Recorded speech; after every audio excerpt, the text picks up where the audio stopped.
Hi everyone, I'm Teacher Cheryl and welcome to my channel.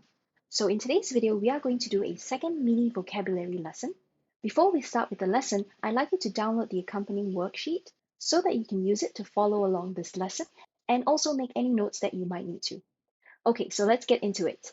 First of all, let's recap the 3 steps that we're going to be using in today's lesson. In step 1, we have to understand the meaning of the word or phrase that we have picked out.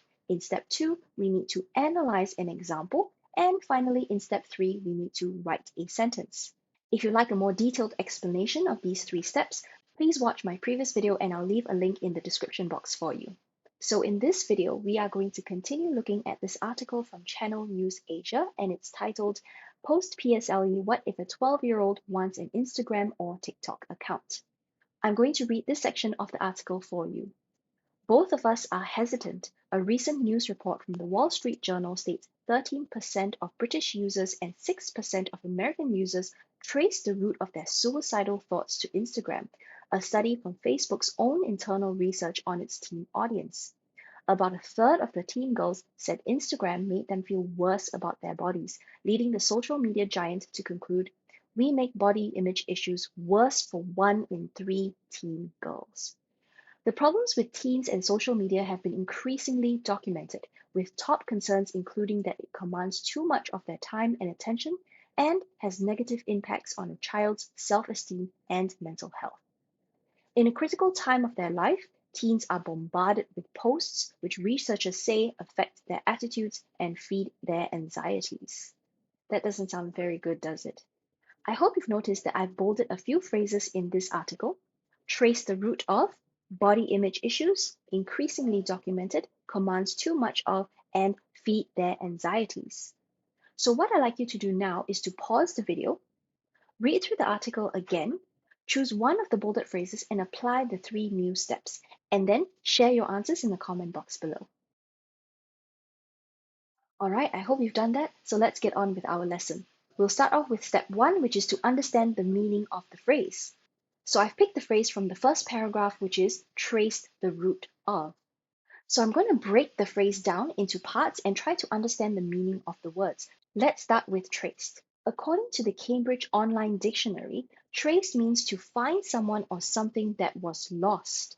So let's see if this definition is appropriate to this context. Now, in this article, it's talking about how the British and American users, they trace the roots of their suicidal thoughts. So it's nothing to do with something lost. Therefore, this definition might not be very appropriate. So let's look at the second definition, which is to find the origin of something. And if you go further down, it also says to discover the causes or origins of something by examining the way in which it has developed. I think these 2 definitions are a little bit more appropriate because it's all about people trying to find the origin of their suicidal thoughts. So let's move on to the next word. The second word in this phrase is root. So according to Cambridge Dictionary, this means the part of a plant that grows down into the earth to get water and food. So again, obviously, we're not referring to the actual root of a plant, and we know that this root has a different meaning as well. So let's look at the second definition, which is the cause or origin of something bad. This seems more appropriate because the article is talking about suicidal thoughts, and this is definitely something that's bad. So I think we've gathered enough information to kind of understand what this phrase means. Let's put everything together. So the word trace means to find the origin of something. The word root is the cause or origin of something bad. Therefore, the definition of trace the root of should be something like find the cause or origin of something bad. Okay, great. So now that we have the meaning of the phrase, let's go on to step 2. Remember, in step 2, we need to analyze an example to see how the phrase has been used in a sentence. So the first sentence that I found online is, no one has yet to trace the source of the rumor.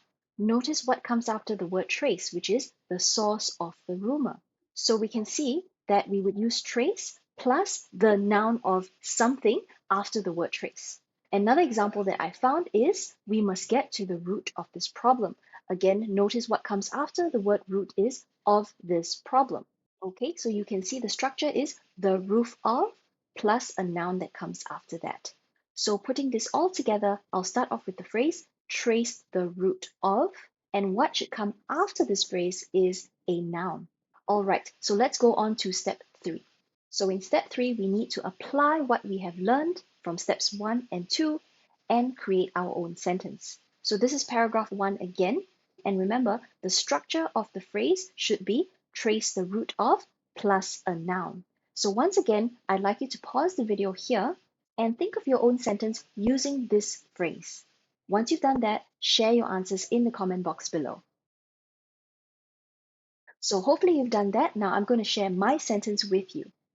The counselor told me that in order to solve my issues with my good friend, I need to talk to her and try to trace the root of our problems. So notice how I have used trace the root of plus the noun our problems.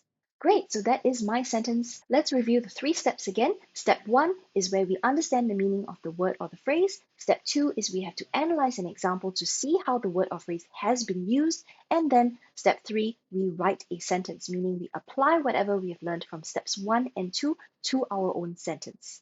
So what's next?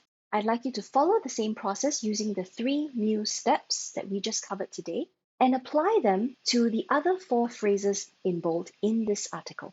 Once you're done with that, I'd also like you to apply the 3 new steps to any other phrases that you come across in books or stories or any other articles that you read. And as always, I love to hear what you come up with, so choose one word or phrase and post your answers in the comment box below as well. If you've downloaded the worksheet that I mentioned at the beginning of this video, you can check your answers for the 4 other phrases in bold on the very last page of the worksheet.